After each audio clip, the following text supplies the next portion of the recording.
All right, it's 11 o'clock. Let's get this party started. It's cold in Columbus. At least we have some sunshine today. Hope everybody's doing well. I'm going to start off by doing this. So I saw something last week that there was a person on Facebook who had decided that she was going to use one word to describe her year. And so I am going to describe my 2018. I think it's a great idea with this word right here, time.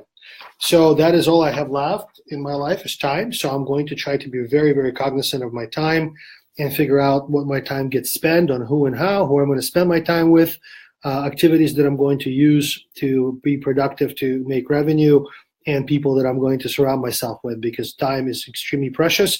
So that's my word for 2018, time. So I'm going to dive right into commissions, splits, everything else. But before I get started, something really amazing happened last night. And so I want to share this with you because it applies exactly to what we're going to talk about today.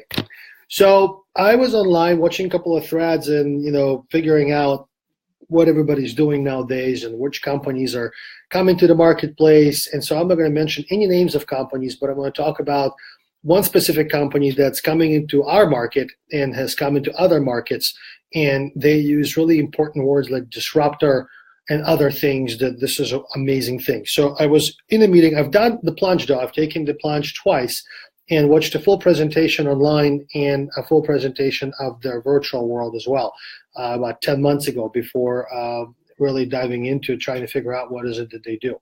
Also, prior to joining company I'm with now, I've done a little research on these companies, and I can tell you that everything that I know about these particular companies comes from experience and knowledge of simply just spending time with their people. They're pretty open to share with you. So let me go back to what I'm saying. So if you're going to be a company that's going to come in a marketplace and talk about how great you are, how wonderful your technology is, and so forth and so on, please do not. And if you're talking to me, so everything I'm going to say is based on my opinion, based on my experience, and no one else's, so you don't have to listen to me. I mean, I'm doing these videos for me. So if you're going to come in a marketplace and talk about how wonderful you are and what kind of disruptor you are and how you're going to be this absolutely amazing company and how you're going to do everything different, do not put in the same sentence, in writing or verbally, words like split, cap, and profit sharing. Those are not original sentences. These are not things that just happened in 2018. And these are not things that are any revolutionary things that are going to shake up the industry. As a matter of fact, according to Wikipedia, which I went to Wikipedia, I have to be honest, and searched up history of real estate, the first open house, as I mentioned, was held in 1941. National Association of Realtors was founded and started as an organization in 1946. You could date words like split, cap, and profit sharing back to 1940s.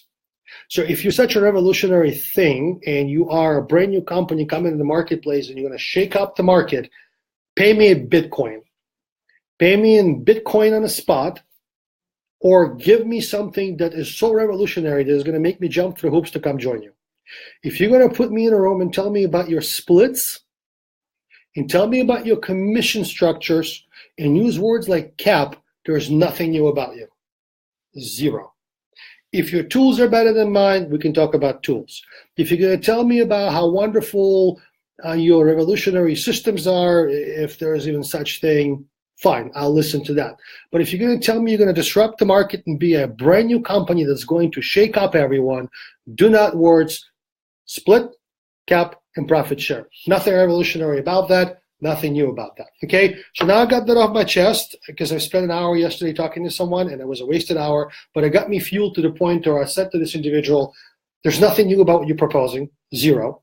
Your numbers are identical. It feels like I just walked out of a meeting with this traditional split company that I've sat through thousands of interviews before, and there really isn't anything new. Furthermore, if you dissect your numbers even deeper based on what you have available to you, your costs are more expensive than really other companies out there. And so I'm not going to get into all that. I'm going to move right on. So My second slide is really simple. What are you paying for? So this is going to be viewed by brokers and I'm assuming realtors. So I'm going to try to stay very cognizant of what I say. I'm going to be very careful and cautious. I'm going to put no numbers out there, but I want to create an atmosphere. Everybody understands that everybody has to be on the same page, okay? No one pays for nothing, okay? So if you're a real estate agent and you're joining a brokerage, and I don't care where you go, you've got to remember this right here. This is the most important question you can ask. What are you paying for? Because in the state of Ohio, I'm not sure how it is anywhere else, but in our wonderful state, it is a requirement. You have to work for a brokerage if you're a real estate agent, unless you have your own broker's license. And when you work for a brokerage of any kind, there are fees associated with that, and what I like to call compensation. So I'm not going to use words fees and others, and you'll get to the point where you understand where I'm coming from. So in Ohio, you have to be part of the brokerage, and if you have to be part of the brokerage, unless you open up your own company, which will be my next video next week about owning your own company versus being with a brokerage. It will be absolutely amazing thing. We'll talk about that later.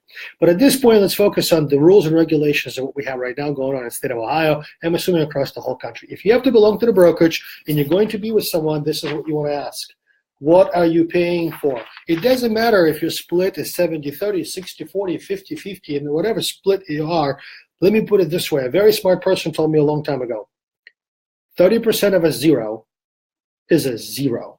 And if you're a non-productive agent and you're switching brokerages because you want to find a better split, but you've closed 5 deals last year, really not my cup of tea, number one. Number two, split doesn't matter at that point. What matters is that you're non-productive. Okay, so if you ask yourself a question, there's a little baby in my office, I want to say hi to someone. If you're going to ask yourself a question, what are you paying for? Hopefully that's the answer. Hopefully this is the answer you're going to receive from your broker or a manager, whoever you're meeting with. So if you're a recruiter, write this word down because this is really important. I'm going to share stuff with you that helps you in the future. I'm going to help you agents to understand when you go to meet with the brokerage what questions you should be asking. Okay, so now we know that the most important question you're going to ask yourself, what am I paying for? And the most important answer you're going to receive will be service, okay? We're going to get to all this stuff later because I have another 24 minutes to kill, so I'm going to spread my time, okay? So I'm going to get to the answers you should be receiving from the people you're talking to on the other end of the table. If I'm coming to interview a broker or a manager and I say, what am I paying for? Those are some of the answers you should be receiving. So I'm going to dissect each and every one of them, and we're going to dive in. I have about 8, and then we can go as far as you want. So brand. Is it important to have a brand? And does brand really matter that much? Well, if you asked me that question about 6 years ago, I'll probably pound myself in the chest and tell you that brand is the only most important thing on earth. I was wrong. Okay, brand is important, however. And let me tell you what I mean by importance of brand. And so what I'm going to say here, I hope I'm not going to offend anyone. And I can eventually give you a speech on how I do my branding conversation with hundreds of agents. But here's what I'm going to say. I'm going to repeat this over and over again. And maybe I was really torn between 2018 awards. Should it be time or thinking? Okay. By the way, and I'm going to jump back and forth because my mind works in a strange way today. I want to say this about a conversation I had last night. When you're going to use words like it's no-brainer, please don't. If it's no-brainer and I don't have a brain, oh, okay. Somebody just told me I shouldn't be shaking the table. If you're going to use words like no-brainer in your recruiting or your presentation, whatever it is, it really makes no sense. Everything is a brainer. You've got to have a brain. You have to think. Everything is about how you present yourself and the things you're going to say to people sitting across the table from you. Words like no-brainer do not apply in 21st century. Everything's a brainer. You've got to think. If you're thinking and you're thinking inside the box, outside the box, on a corner of the box, I don't care how you think, you've got to think in 21st century. It's a must. Our technology thinks for us. That makes us absolutely, useless at some point. We don't want to become useless. We have to think, right? So one of the things I want to tell you about the brand is it has to be a brand that makes sense, is what I'm believing. I'm a believer in brand that makes sense. And what I mean by that, there's a company locally, and I think they're a national firm, and I don't want to get into details again, and I asked one of their agents what their company name means, and the agent had no idea. I've asked the other agent from their company what their company name means, and she also had no idea.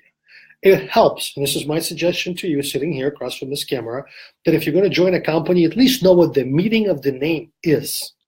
If you're going to join a firm, find out what the name of their company means. There are 63,000 brokerages in the United States. Wherever you join, find out what the name means, okay? So branding is really important if it makes sense and if it's a brand you can get behind because of thinking and not because somebody tells you it's wonderful. Number two, your tech tools. Everybody talks about tech tools. Everybody talks about what they have as disruptors and cloud and all these magic words they have. Tools are tools. Make sure they're, first of all, easy to use. None of us are tech professionals, and people here on a call probably, or the ones that are going to watch it later, will say, there's some tools I don't understand. Me neither. And it's okay, because we're not tech people. We're in real estate. Our job is to sell houses. Our job is to lease houses. Our job is to sell and lease properties. Our job is not to think about how to use tools. So make sure whatever tools you get available to you, they're easy to use, number one. I like a certain thing when it pertains to tools is a single sign-on. One sign-on. You go to one place for all of your tools. That's a huge service added to you as an agent. It's a huge bonus to you as a broker if you can offer that, because it makes your agent's job a lot easier. Okay, so brand, tech tools, and I can talk about tools for days. Office. We had a conversation last week about office space and how important office space is and where do you want to be and not want to be. Do you want to have an office to go to or not? I'm a firm believer in today's world, in 21st century, that having an office space is extremely important, and you've got to make sure it's welcoming. It's not just 5 desks and 3 chairs and a board. It has to be something a little bit more, okay? Advice. Why is advice important?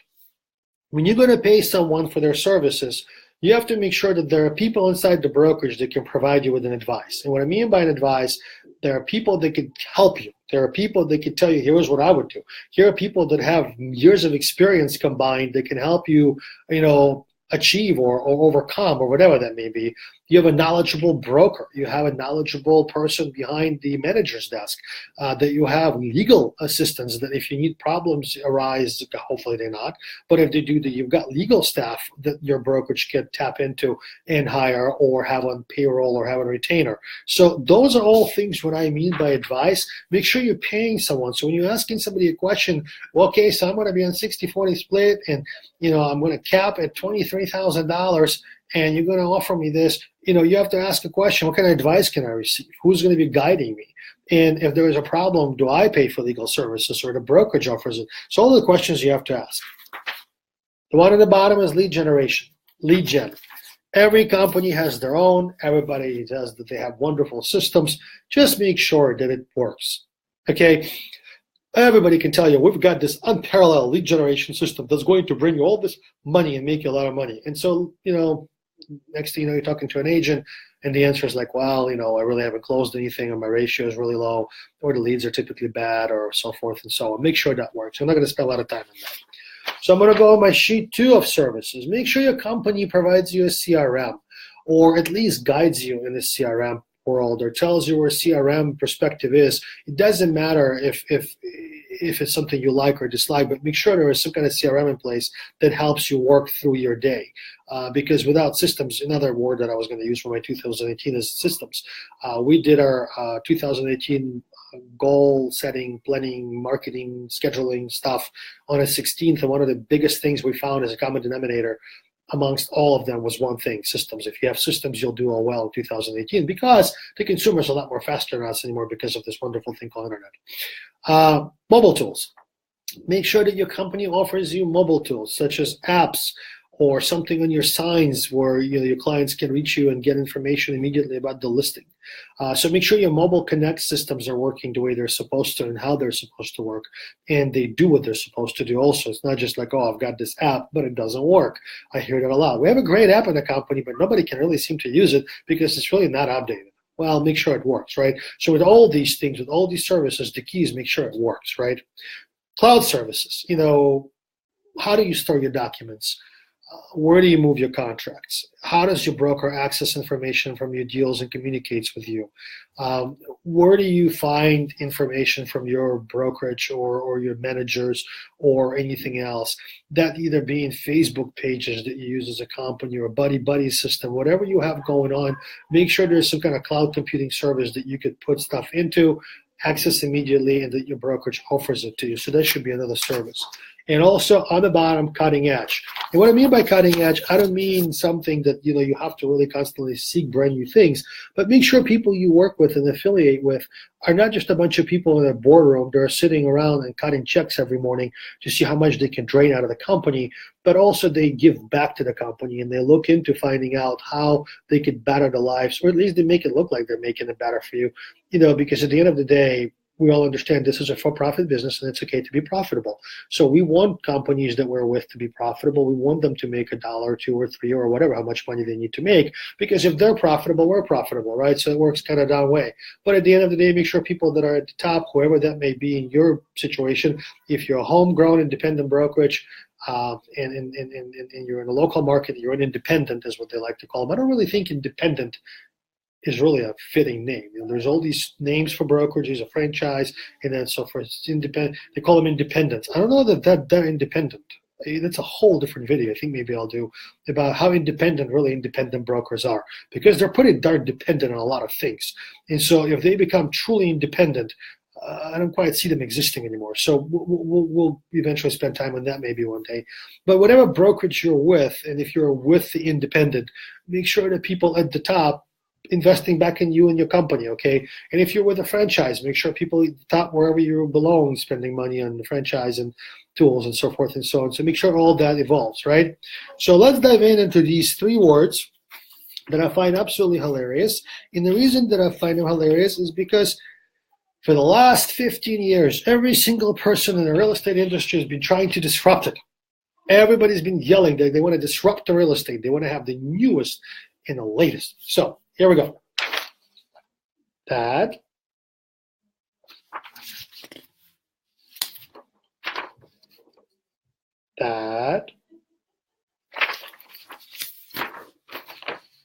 and that. Okay? So I find all 3 of these hilarious. Now let me explain to you why I find them hilarious. They're just, and it's all they are. They mean absolutely nothing. None of these 3 words mean absolutely anything if you have non-productive agents. Period.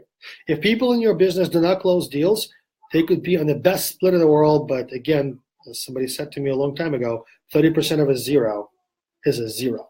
So let's dissect this. And so I'm going to talk about it from perspective of children. And I've got 2 kids. Anybody who knows me knows I spend a lot of time with my kids. So everything I do, I try to translate for my kids. So I'm going to use it here. Let's say my 9-year-old daughter says to me, Dad, I want to brush my teeth. And she does that consistently. I tell her, I will punish you if you don't. But if you brush your teeth for a week consistently and I don't have to remind you, I will reward you. Okay, so there's really 2 words we use with our kids. We threaten them with punishment, whatever that looks like in your world. And if you're a really, really good parent and you don't use the words like punishment, whatever word you use, I'm cool with. Okay, you could be, rewarding them or maybe taking away benefits, whatever it is that you do. Okay, I don't know politically correct words anymore. So whatever you do, that's the mentality that applies here. Let me explain to you what I mean by that. So we bring an agent on board, we sit them down and say, our split is 70-30, and when you hit a cap, I don't know, at $20,000, you go to 90-10. Or if you hit a cap of $15,000, you go to 90-10. Or we pop a piece of paper that has all these splits and we shove it right in front of them. And then we say to them, when you get to the next year, you start from scratch again, right? So then after we get done with this pitch of commissions we tell them about, we go into this whole spiel, I hope you do as a recruiter, about how you want them to be successful, how you want them to be productive, how many deals you want them to close next year, and what kind of tools you're going to give them and services to get to that point. Let me translate what that means to you. If I'm sitting in the seat of an agent across the table, and what you're telling me is, if you're productive and you do good business, we will reward you at the end of the year and give you a better split, but then we're going to punish you in the beginning of the next year and start you from scratch again. Now, I'm not necessarily saying it's a bad model. I'm not necessarily saying it's a wrong model. But what if you presented it differently? What if you put it in front of someone and you use words like reimbursement? What if you use words like goals? What if you use words like achievements? What if you use words like compensation? What if you use words like This is the desirable number we want you to achieve. I believe that there is a way to relate this, and this in a different way, okay? I am not saying that this is the wrong model. Please do not get this in your head that what Vadim is saying, that the traditional model doesn't work. It may work in your market like this. It could be awesome. But what I'm telling you, they're just words. They mean nothing, okay? So what I am proposing that you, instead of doing this to your agents at the end of the year, do this to them at the end of the year. So what I am proposing that you get rid of the words that have been used for the last 60 years and started in 1940s in, lasted through the Great Depression and everything else that's been done wrong in the last 60 years, and simply tell people that your compensation plan is that they achieve a certain number and then they move up to a certain bracket. Or perhaps that they achieve a certain level of closings and they get to the next bracket. Whatever it is that you're going to do, get away from words like split, profit share, and cap, because everybody's heard them for the last 60 years. And if you try to be a differentiator and a disruptor, why don't you start there? Why, instead of using those words when you speak to agents and you're trying to already disrupt their lifestyle to leave where they are and come work with you because you're so wonderful, don't go back to the same thing and use the same words, right? So let's talk about that for a couple of more minutes. Why is it so important that the words that you use in describing your commission splits are used as commission compensations? Or why is it that you use, instead of keywords, oh my God, once you hit. Let me get back for a second. So I want to be really mean now, so forgive me. So I watch videos and I follow things on Facebook and I think things on LinkedIn and other things that brokers across the whole country post. And there's one common denominator. I see people taking other people to lunch or dinner or give them rewards for hitting a cap. And I always wondered, does anybody ever think like me? Because I must be the craziest guy on earth. Is when you take me out to lunch, to celebrate me hitting my cap, does it creep up in the back of my mind or your mind that this is going to last only for like 3 to 4 months or maybe 6 months? What happens to people that never hit the cap in the company, like people that never reach that goal that others are reaching? Then they get a lunch too? I mean, they don't just get a lunch at all, right? Like you had achieved nothing this year, so you don't get lunch. You're out. And so does it differentiate people from, does it put people in categories? Does it box people up? Does it make people feel like they're not welcome? I don't know what all that means to you, but all I know is this. If my agent achieves a goal and gets rewarded for that goal, whatever that reward looks like, either a luncheon or whatever, the conversation at that place is to, how do I move you up to the next level of compensation? How do I get you to the level where we don't have to have these lunches anymore? How do I get you to the point where it's just a steady stream where you know exactly what to expect? Because really, let's get to it. Every real estate agent runs their own business. If you haven't figured that out by now, get out. Every agent runs their own business, and budgeting is a huge piece of it. Knowing exactly what to expect, when to expect it, and what comes afterwards is the most important piece for you to budget the world of your real estate world and then know exactly what your next steps are. So why would you want to kind of dwindle on a thought about what if and how is it going to translate? And when I hit this number, what does it look like afterwards? And why is it number that number? Like, can you explain to me why is that number that number? Why is it not 70,000? Why is it not? There's a brokerage in our town that charges people flat fee a year of $3,500. I've got 3 agents coming from there next week. Productive agents. They're going to pay us more. And let me tell you why. Hold on. I'm going to go back and find this. For that. That's the key. Okay? So at the end of the day, I don't believe that splits and commissions are the only answer to why agents move companies. I really don't believe that. I think servicing is a lot more important than anything else. But if you're going to start talking about commissions, splits, and everything else, here's the deal. Use other words. Compensation, goals, achievements, rewards, whatever you want. If you're going to say to somebody, your cap is 24,000, you're not a new company. Okay, it's something different. Now let's talk about why you want to do that. So here we go. You've got electronic payment systems nowadays. If your brokerage is still cutting you checks, okay. If it takes more than 48 hours to process your commission, okay. If it takes more than cloud storage for you to access your documents immediately, okay. This is 21st century, folks. If you're still paying somebody $20,000 a year and a broker is not offering you any services, and they ultimately offering you just a very bare bones type of situation, why aren't you questioning it? These things are all available, and they're available to everyone. Every single real estate company can do that. I promise. It's not just available to us. It's available to every company. So again, when you start talking about servicing and commissions and splits, make sure you ask those questions. So I'm going to end this with that. And let me tell you what I mean by this. So a conversation about money is never pleasant. It really isn't anything anybody looks forward to.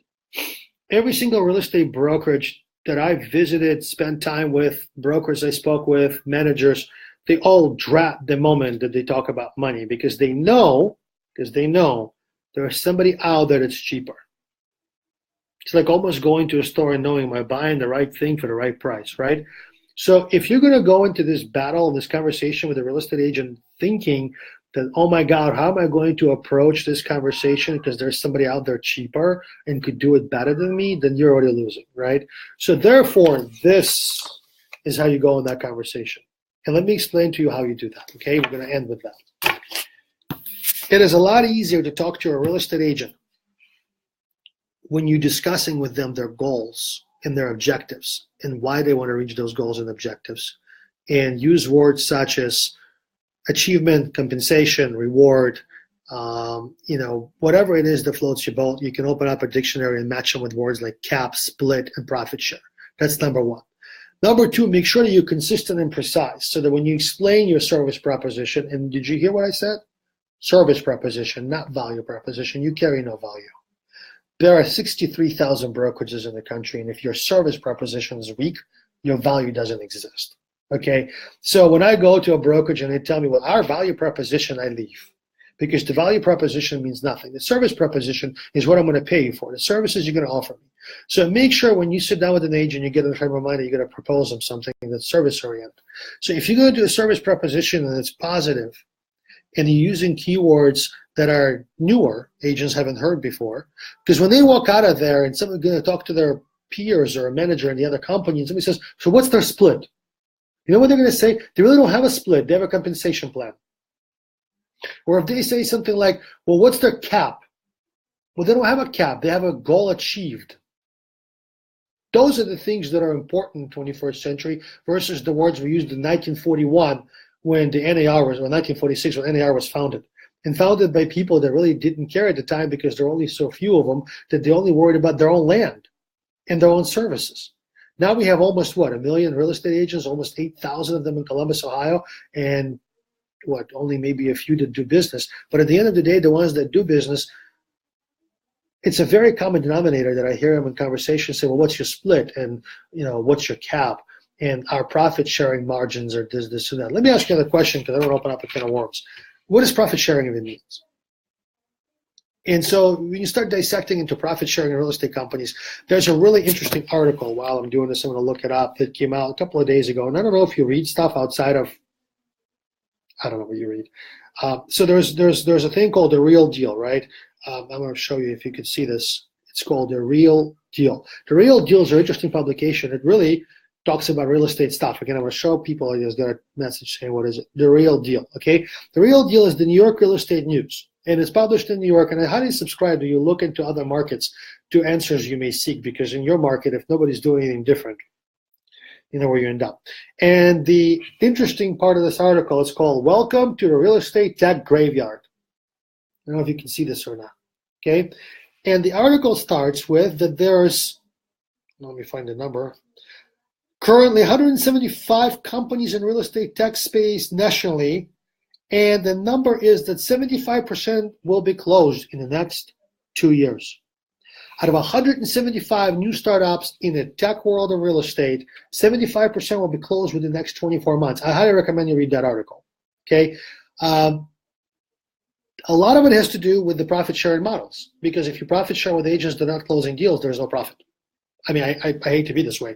If you're going to have a group of people that closes very little and has margin of profitability that's really low, and you profit share with those, and you're contributing 75% of your income towards this profit sharing, you've got an agent in your brokerage who's contributed zero, how does that even balance out? Number one. Number two, a lot of these tech startup companies that have money being poured into them, like Uber, many rides. I mean, I don't even know what the number is right now. Last quarter, they reported a loss again. Okay. Why they're reporting a loss? I mean, they're trying to figure out how to make money. They haven't been profitable yet. Yes, it's being founded by a very rich family, but how much longer is it going to continue? I hope it doesn't go away. And then you've got people like Lyft disrupting their business because they're offering services as well. So again, I'm going to refer to Uber once again. Just because you do more rides, it doesn't mean you're profitable, right? So if you're going to do profit sharing, again, if it works for you, go for it. I mean, I'm not here to tell you what to do. Make sure that people you're going to profit share with have profits to share with you. Because if you have a group of people that closes nothing and you're a part of the group and you close 80% of that business, you know what profit sharing you're doing? You're giving your money away, is what you're doing. Okay, because the structure is based on pulling more money out of your commissions to try. Here's the thing, nothing. Let me back up because I want to end it with this. I have like 12 seconds. Nothing comes from nothing. Period. Nothing comes from nothing. So, for example, I'll give you an example. I'm in a peculiar situation with somebody who's looking to buy a specific place. And I don't talk about my real estate business typically in my Facebook posts and what I sell and how I do it. I put some of my deals in other people's names and so forth and so on. But here's the deal. I'm about to go to 17 houses next week and talk to their owners to see if they'll sell their house to a particular person, because it makes perfect sense to do. Okay? So therefore, your positive service proposition is what you're going to offer to these people is what's going to make a difference. So at the end of the day, to end this video, and I got to go over 30 minutes because the class requirement is that it's 30 minutes minimum. I don't want somebody to come back and say, you did the bare minimum. Is simply to figure out your vocabulary when it comes to recruiting real estate agents and compensation plans. That's really all I have for today. I hope everybody stays warm. I hope it helped a little. I hope it did. And at the end of the day, make sure that you translate that very same service proposition to your clients. If you're a real estate agent and you're discussing commissions, the very same principle applies, the very same principle, because if you're going to advertise 1%, 2, 3% commissions, make sure they understand what they're paying for. And so ultimately, the very same principles in the same piece of paper I just showed you, you could utilize towards the listing proposition or a buyer proposition working with either one. Or if you're a recruiter trying to recruit an agent, make sure you use some of this stuff. And if you're an agent looking for a brokerage, make sure you ask those questions. Till next week, see you later.